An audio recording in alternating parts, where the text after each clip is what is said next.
장로 중 하나가 응답하여 나에게 이르되 이 흰옷 입은 자들이 누구며 또 어디서 왔느냐. 내가 말하기를 내 주여 당신이 아시나이다 하니 그가 나에게 이르되 이는 큰 환난에서 나오는 자들인데 어린 양의 피에 그 옷을 씻어 희게 하였느니라.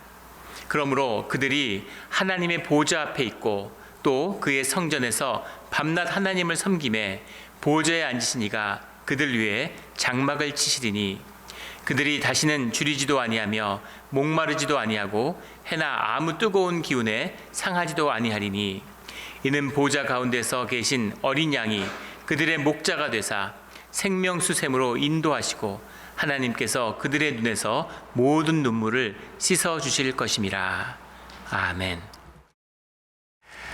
오늘 계시록 7장의 말씀은 우리 이 땅에서 주님께 드리는 예배에 관한 것입니다. 성전에서 주님을 만나며 주님께 예배하는 이 예배의 비밀이 무엇일까요? 하늘에서 드리는 예배, 또 땅에서 드리는 예배, 이 땅에서 드리는 주님께 드리는 이 예배의 비밀이 무엇일까요? 오늘 말씀을 통해서 예배의 비밀을 만나는 우리 모두가 되기를 주의 이름으로 축원합니다.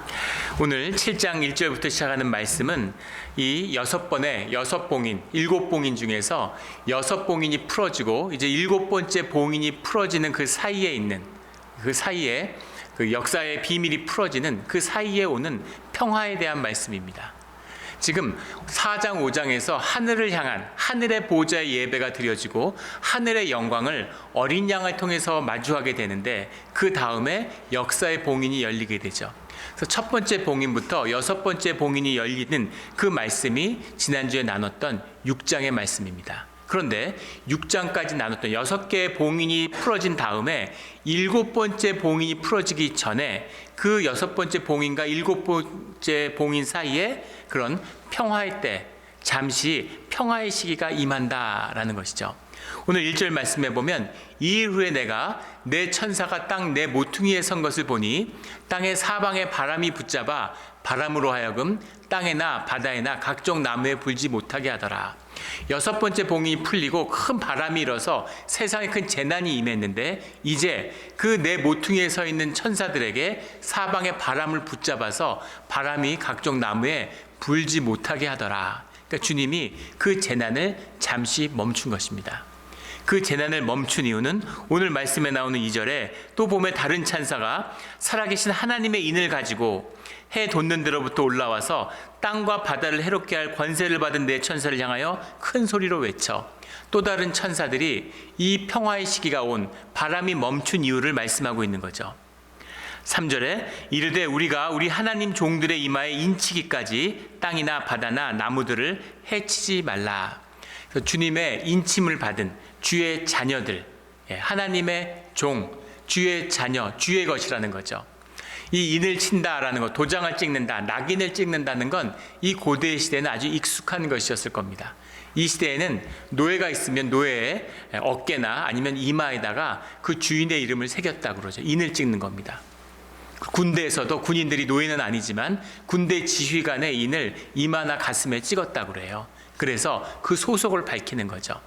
하나님의 인을 찍었다라는 얘기는 하나님의 것이다, 크리스찬이다, 주님의 것이다 라는 것을 분명히 하는, 그래서 6개의 봉인이 해제되면서 세상의 환난 가운데, 그 환난 가운데 주의 자녀들을 모으고 주의 자녀가 채워지기까지, 그때까지 잠시 평화의 시간이 임한다라는 겁니다.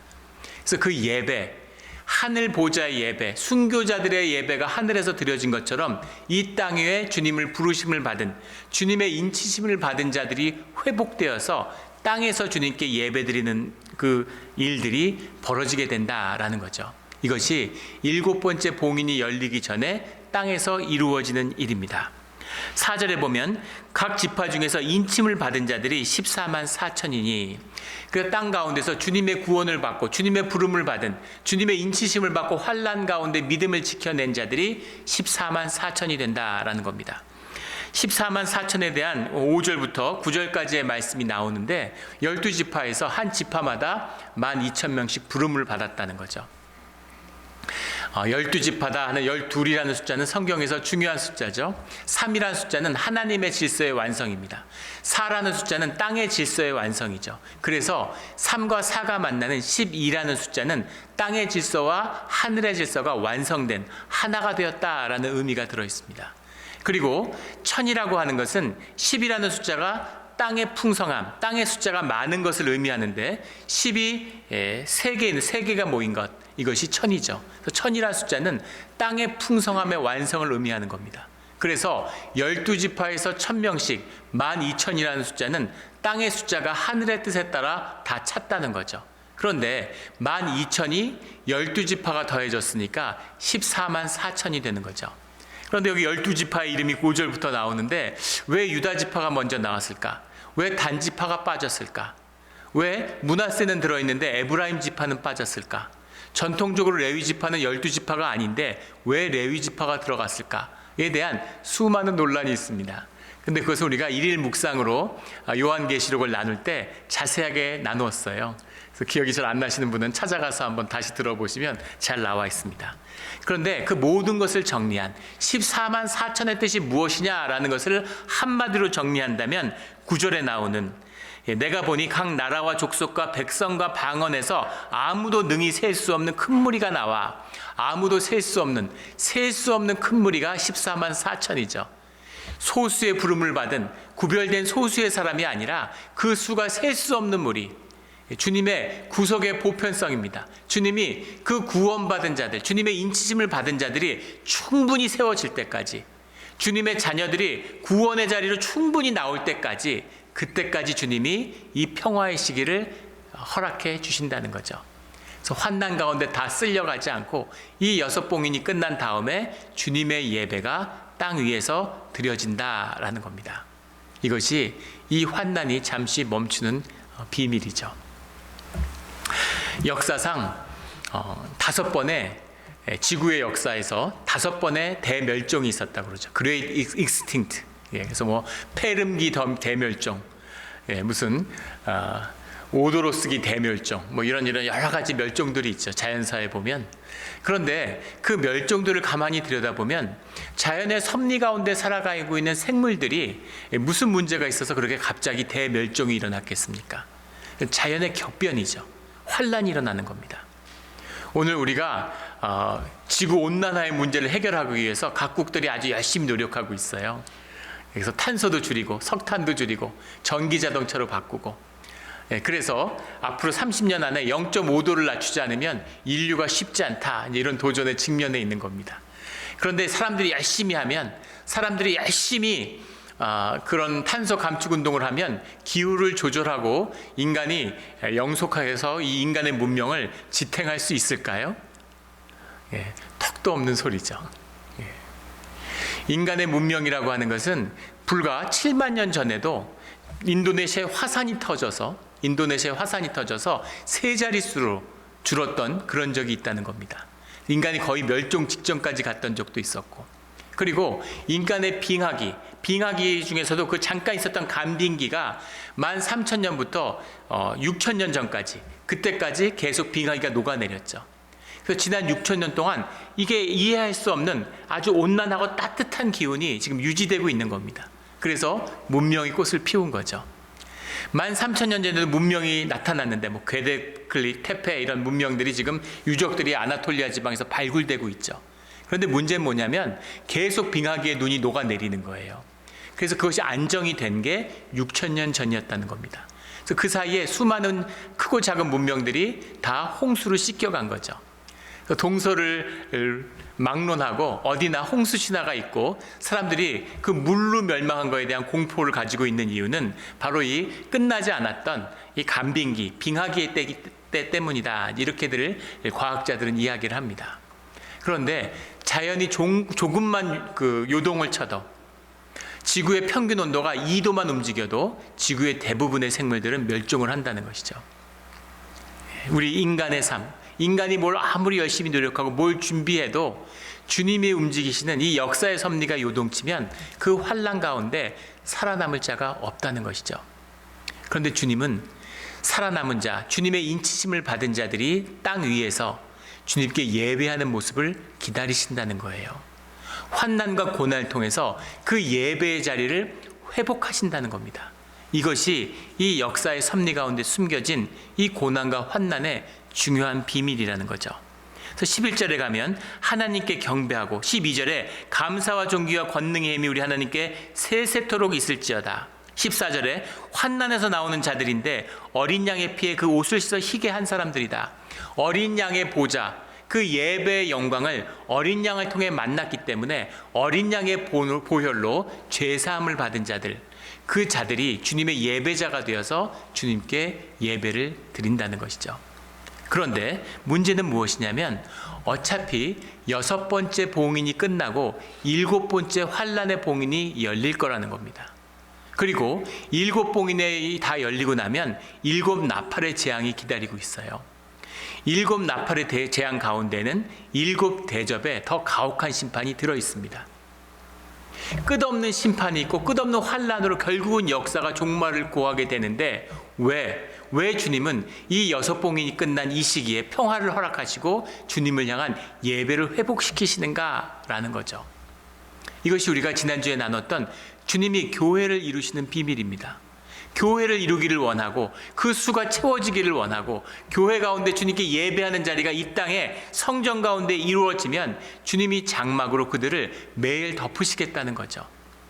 이 환난의 비밀이, 이 고난의 비밀이 예배의 회복 가운데 있다, 교회의 회복 가운데 있다는 것을 알겠어요. 그런데 문제는 무엇이냐면 그것을 회복시키는 것이 결국에는 다 환난이 끝나는 것과 무슨 차이가 있냐는 거죠. 어차피 환난이 오는데, 어차피 종말이 오는데 주님은 그 가운데 예배를 회복시키는 비밀이 무엇이냐는 겁니다. 왜 예배가 회복돼야 될까요? 왜 예배자들이 주님 앞에 서야 되는 것입니까? 초대 7교회를 향한 말씀에 보면 사대 교회는 그 가운데 몇 명만이 흰옷을 입고 구원을 받을 것이다, 이렇게 말씀하시죠. 서머나 교회에서는 너희가 환난을 겪게 되지만 살아남는다, 이렇게 말씀하십니다.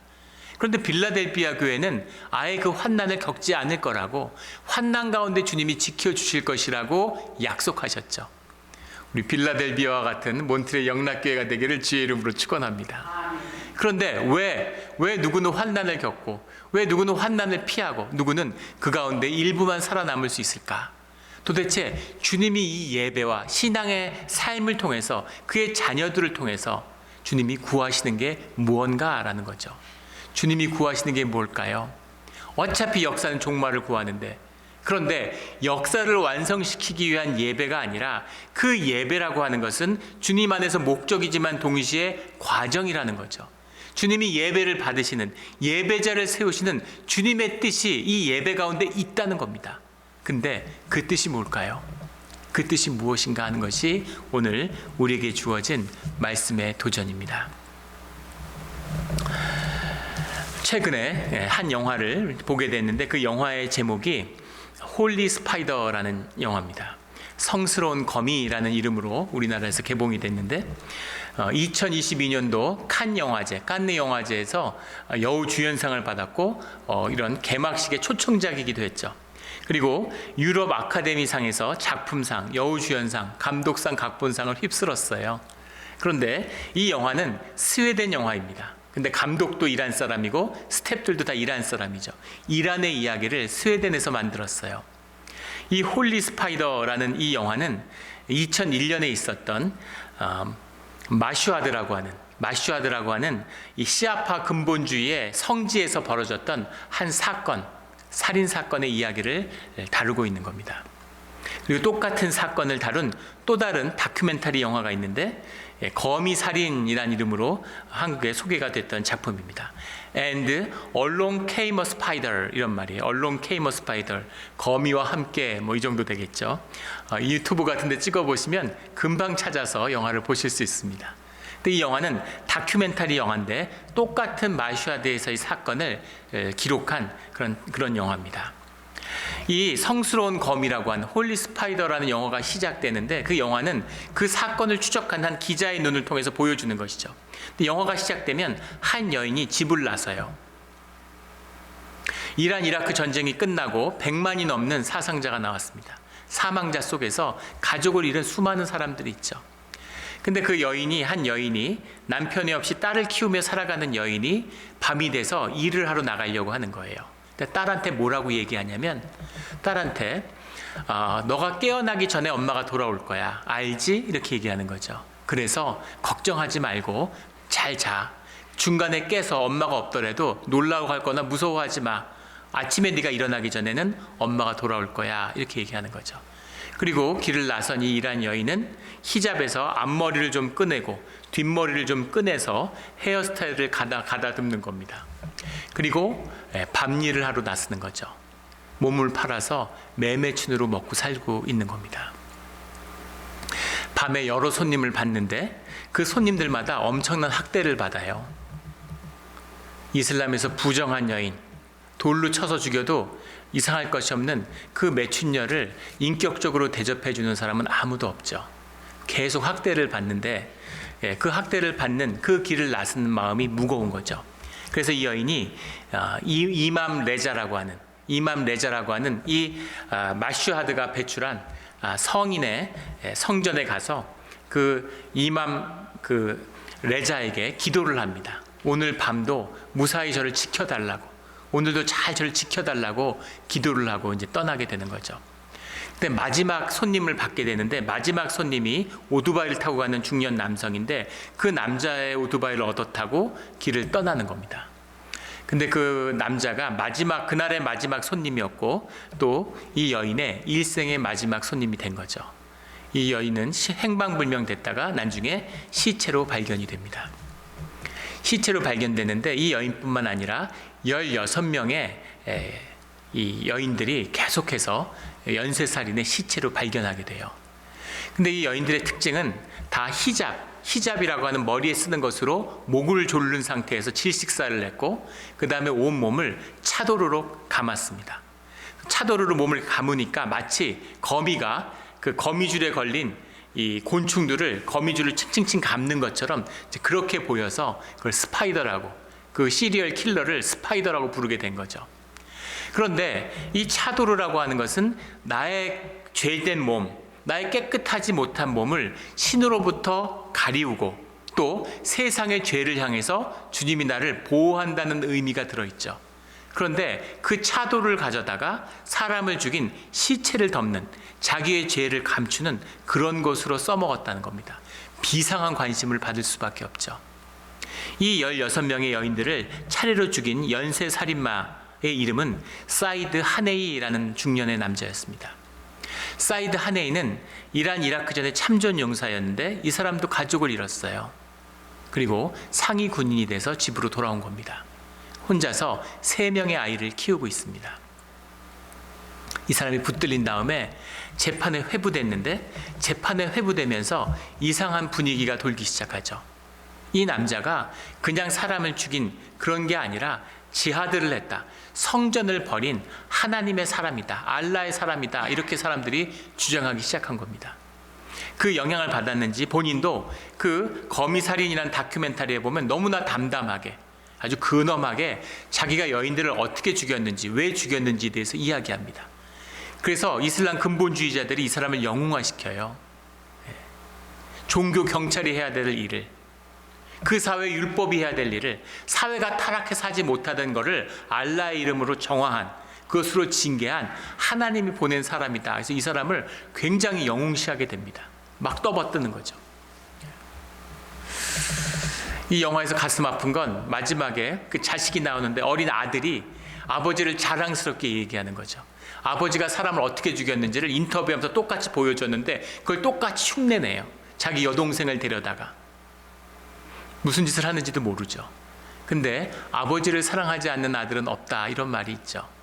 아버지를 자랑스럽게 받아들이고 싶은 거겠죠. 그런데 이 아버지는 어떤 사람입니까?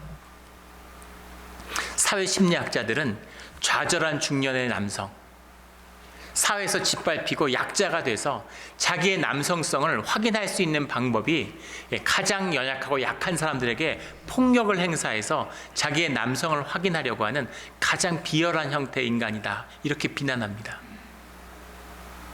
중년의 남자들이 실직하고 또는 모자란 남자들이 가정에서 부인과 자녀들에게 폭력을 휘두르죠. 자기의 남성성을 확인받고 싶어서. 그런 것처럼 이 세상의 낙오자가 그런 식으로 자기의 남성성을 확인받으려 했다, 이렇게 이야기하는 거죠. 또 의사들은 이 사람이 참전 군인이었기 때문에 PTSD라고 하는 이 심리적인 질병을 앓고 있었다, 이렇게 이야기를 합니다. 그래서 그 질병이 사회적으로 제대로 치료받지 못했기 때문에 그런 사회 병리의 희생자다, 이렇게 이야기를 하죠. 유전학자들은 시리얼 킬러들이 전사 유전자라고 하는 돌연변이 유전자를 가졌기 때문에 그 공격성이 사람을 연쇄살인으로 내몬다고 이야기합니다. 이 남자의 문제는 뭘까요? 유전자의 문제일까요? 아니면 심리증후군의 문제일까요? 아니면 사회적 병리의 문제일까요? 그것도 아니면 진짜 지하드를 벌이는 이런 이슬람의 성자일까요? 결국은 사형을 받게 되는데, 이 이란을 떠들썩하게 하고 이슬람을 떠들썩하게 했던 이 사람의 본질적인 문제가 무엇일까? 이 사람이 겪는 본질적인 문제가 무엇일까라는 거죠. 매일 기도하고 매일 주님의 뜻에서 살기를 원하는, 율법을 지키고 진리를 사수하고 싶은, 그러나 병든 인간, 이 연쇄살인범이 경험하게 되는 진짜 문제는 무엇일까? 이 진짜 문제, 사이드 하네이의 진짜 문제는 무엇이냐면 살아계신 하나님과 교제하고 대화하지 못했다는 겁니다. 매일 기도해요. 율법의 전문가입니다. 자기가 할 수 있는 최선의 삶을 사는데 자기 삶의 어떤 문제도 종교로 해결받지 못했다는 거죠. 살아있는 하나님의 음성을 듣지 못하니까 그가 하나님의 이름으로 하나님을 위해서 자기의 정성을 다해서 한 모든 일들이 결국은 최악의 것으로 끝나고 말았다는 겁니다. 이것이 종교의 본질이죠. 내가 어떤 뜻으로 무슨 목표를 가지고 어떻게 했느냐가 중요한 것이 아니라 그것이 주님 앞에서 주님의 뜻에 따라 협력해서 선을 이루었는가라는 것이 삶과 신앙의 본질입니다. 살아있는 주님과 교제하지 못하면 그 어떤 열심도 결코 아름답고 선한 결말을 보지 못해요. 이것이 주님이 우리와 함께 교제하시며 예배 가운데 우리와 함께 하시려고 하는 이 환난난의 비밀이라는 겁니다. 주님이 우리와 함께 하기를 원하세요. 살아계신 주님이 우리와 교제하기를 원하시는 겁니다. 이것이 우리의 신앙이 종교의 거짓으로, 종교의 악으로 빠지지 않는 비밀이다라는 것이죠. 또 하나 중요한 비밀이 있는 오늘 말씀에 나온 17절에 하나님께서 그들의 눈에서 모든 눈물을 씻어주실 것임이라. 어린 양이 그들의 목자가 되사 생명수의 샘으로 인도해 주실 것이다 라는 거죠. 어차피 끝나는 삶인데, 어차피 환난의 길로, 광야의 길로 우리를 모셨는데, 그런데 우리의 눈에서 눈물을 닦아주시는 이때의 비밀이 무엇냐는 겁니다. 왜 그러실까? 이것은 무슨 의미가 있는 것일까요? 제가 8년 전에 한국을 방문했을 때, 그 전에 미국에서 교회에서 같이 교제하던 한 집사님을 만났어요. 저 같은 미국에 유학을 왔던 분인데 공부를 하는데 뭐 박사학위를 받고 이러면서 또 직장 생활을 하면서 오랜 시간을 미국에 있게 됐습니다. 아이들이 미국에서 태어났는데 애들이 중학교에 갈 나이가 된 거죠. 깊은 고민에 빠진 겁니다. 한국의 대학에서 청빙을 받았는데 한국에 들어갈까 말까를 깊이 고민했어요. 보통 초등학교를 졸업하고 가면 아이들이 적응하는 게 쉽지 않다 그러죠. 요즘은 뭐 초등학교 3학년 전에 가야지 적응한다 그러는데, 그래서 갈지 말지를 깊이 고민하다가 한국에 들어가서 뭐 남편은 좋은 직장을 얻고 아주 뭐 이름도 얻고 아주 한국에서 좋은 활동 맹활약을 하는 거죠. 그런데 문제는 아이들입니다. 아이들이 한국에 가서 어떻게 적응하는지가 궁금했어요. 또 저도 그 당시 한국에 들어갈까 말까를 기도하고 있었기 때문에 아이들이 한국에 가면 어떻게 적응하게 되는지, 어떤 일을 겪게 되는지 굉장히 궁금했습니다. 근데 그 아이들도 보게 되고 그 집사님도 보게 됐는데 그 집사님이 굉장히 고통스러워하는 거예요. 아이들이 너무너무 힘들어한다는 겁니다. 매일 울고, 학교 갔다 오면 매일 운다는 거예요. 둘이서 학교 못 가겠다고. 그러면 엄마도 같이 울고, 그래서 집에 가면 지옥이 따로 없다고, 날 위해서, 나 때문에 애들을 그런 구렁텅이로 모은 게 아닌가, 그런 죄의식 때문에 너무너무 힘들다, 고통스럽다, 이런 얘기를 하시더라고요. 그래서 너무 고통스러워하지 마시고 같이 기도하자. 예. 집사님이 행복해야지, 아빠가 행복하면 그래야 결국 아이들도 행복해지지 않겠느냐, 그런 말로 위로를 했습니다. 근데 아이의 이야기를 들어보는데 애들이 여기서 초등학교를 졸업하고 중학교도 이럴 때 한국에 가서 학교 생활을 하는 건 거의 우리가 여기서 교도소에 간 정도의 충격이구나 하는 걸 알게 됐어요. 여기서 아이들이 얼마나 자유롭게 지냅니까? 그래서 재미있게 학교 생활 하잖아요. 즐겁고. 그런데 한국에 갔는데 새벽 6시 반에 학교 가서 저녁 11시까지 나무 책상에 계속 앉아 있는 거죠. 운동도 안 하고 음악도 없고 아무 액티비티도 없는, 계속 시험 보고 암기하고 수백 단어를 외워야 되고 못 견디는 겁니다. 공부는 전교, 여기서는 수재였죠. 완전히 영재반에 있었는데 한국 가니까 반에서 전교에서 거의 꼴등이죠. 공부도 못 따라가, 말도 안 통해. 거기다 하루 종일 학교에 가서 앉아있고 아이들은 굉장히 폭력적이고 지옥이 따로 없는 겁니다. 매일 울었다고 그래요. 매일 우는 겁니다. 그런데 작년에 한국에 갔을 때 그 가정을 다시 만났는데 아이가 대학에 갔어요. 그리고 애가 결국은 살아남고 그 어려움을 이겨낸 거죠. 아이한테 진짜 힘들었을 텐데, 정말 어려웠을 텐데 어떻게 그렇게 장하게 잘 이겨냈냐고 그렇게 얘기하니까 아이가 뭐라고 얘기하냐면, 자기가 그 어려웠던 시간, 그 힘든 시간들, 학교에서 왕따 당하고 그 하루 종일 나무 책상에 앉아서 대화할 상대도 없고 잘 알아듣지도 못하는 그 수업을 하루 종일 듣고 있었던 그 어려운 시간을 이겨낼 수 있었던 비밀은 엄마가 매일 같이 울어줬기 때문이다, 이렇게 얘기를 하더라고요. 엄마가 울어주면 뭐가 달라질까요? 엄마가 울어주면 조건과 환경이 변하나요? 엄마가 같이 울어주면 뭐가 변합니까? 그런데 엄마가 같이 울어주는 거죠. 엄마가 같이 울어주는 그 마음이 있기 때문에, 같이 울어주는 엄마가 있기 때문에 딸이 그 어려움을 견디고 이겨낼 수 있는 겁니다. 이게 생명의 비밀이죠. 엄마는 뭔가요? 같이 울어주면 뭐가 달라지나요? 같이 울어주면 뭐가 달라집니까? 그렇게 힘들고 그 아픔을 이해하면 애를 학교에 보내지 말아야 될 것 같은데 뭐 대안학교를 보내든가 검정고시를 보든가, 근데 그래서는 안 되는 거죠. 그걸 이겨내야 되는 겁니다. 어차피 학교에 또 가야 되고 학교를 가라고 얘기해야 돼요. 근데 중요한 것은 학교를 가는 게 아니라 그것을 같이 아파하고 울어주는 엄마의 마음이 아이와 함께하고 있다는 거죠. 우리가 사순절을 맞아서 기도하고 있는데 기도하는 분들을 보면 가슴이 짠한 생각이 들어요. 열심히 기도하시죠. 그런데 주님이 우리를 광야의 길로 부르셨습니다. 광야의 길을 가고 그 길 가운데 고난과 환난을 만나요. 주님께 기도하는데 주님은 주님의 뜻을 완성시킬 겁니다. 그 고난의 길을 끝까지 가게 해서 광야의 끝을 보게 하실 거예요. 그런데 우리가 드리는 기도의 의미는 뭡니까? 어차피 주님의 뜻대로 할 텐데, 어차피 주님이 하시는 일인데, 광야에서 왕국으로 옮겨주시는 것도 아닌데, 그런데 주님이 우리와 함께 해주시는 그 생명의 비밀, 예배의 비밀, 영의 비밀은 주님이 우리와 함께 울어주신다는 겁니다. 우리의 눈물을 닦아주시는, 그들의 눈에서 모든 눈물을 씻어주실 것임이라. 주님의 위로고 주님의 함께 하심이죠. 이것이 영의 비밀입니다. 생명의 비밀이 이게 있어야 이런 함께 하시는, 눈물을 같이 울어주는 이 애통하는 심정이 있어야, 그래야 이 고난 가운데서 주의 자녀들이 이 고난과 환난을 이기는 겁니다. 이것이 생명의 비밀이고 오늘 우리가 이 땅에서 드려야 하는 예배의 비밀입니다. 주님 우리와 함께 하시겠다고, 너희의 눈물을 닦아주시겠다고, 너희와 함께 애통해하면서 우시겠다고 말씀하시는 거죠. 이 눈물의 비밀을 깨달아 고난의 길을, 환난의 길 끝에서 생명의 완성을 이루어내는 우리 모두가 되기를 주의 이름으로 축원합니다. 아멘. 함께 기도드리겠습니다.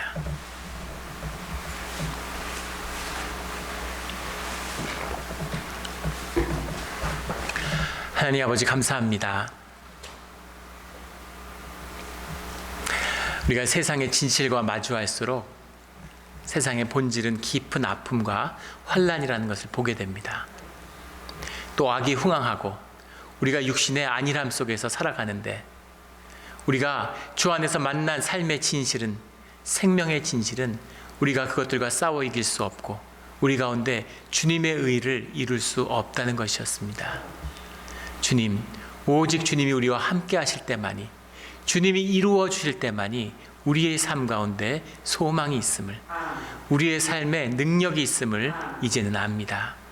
주님 함께하여 주시며 우리의 눈물을 닦아주시는 주님을 매일 만나서 기도하는 자리마다 주님의 이름으로 이 고난을 이기는, 이 고난을 결코 외면하거나 돌아가는 것이 아니라 이 고난의 끝에서 존귀함을, 생명의 영광을 만나는 주의 자녀들이 되게 하여 주시옵소서.